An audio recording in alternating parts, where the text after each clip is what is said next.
continue to follow the border crisis beyond our own border. Yeah, cities like New York and Chicago are running out of resources with the number of people that are arriving there, and migrants are now looking at other cities that could potentially help. One of them is Detroit, Michigan, where KGUN 9's Adam Klepp reports from outside a city shelter running out of room. The Metro Detroit area is gearing up to welcome thousands of Afghan refugees over the coming months, but this is not the first time Michigan will be hosting a resettlement program. In fact, in the last decade, Michigan received the fourth highest number of refugees in the United States, behind Texas, California, and New York.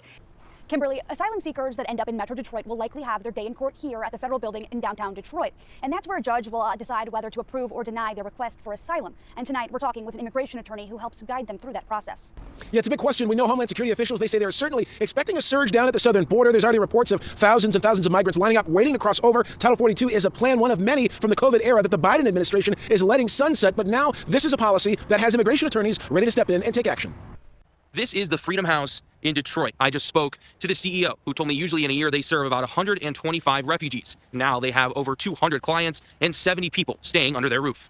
In the last decade, nearly 31,000 refugees from 52 countries resettled in Michigan alone, and most of them are still scarred by their tragic stories. Some migrants crossing through Michigan are destined for Canada, but that just got more complicated after President Biden and Prime Minister Trudeau struck a deal to close off the northern border to asylum seekers at unofficial crossings. Yeah, I don't know what sleep is anymore, but it's a good thing. Immigration attorney Herman Dade is a busy man, about to get even busier with a surge of travel across the southern border expected when the Trump-era policy known as Title 42 ends later this week. Adding if the migrants could legally work, they would become self-sufficient. Then she could free up much-needed space. The person who wants to work, businesses here in the U.S. that need employees, and they're unable to connect because the U.S. government has put restrictions in place so that they can't work.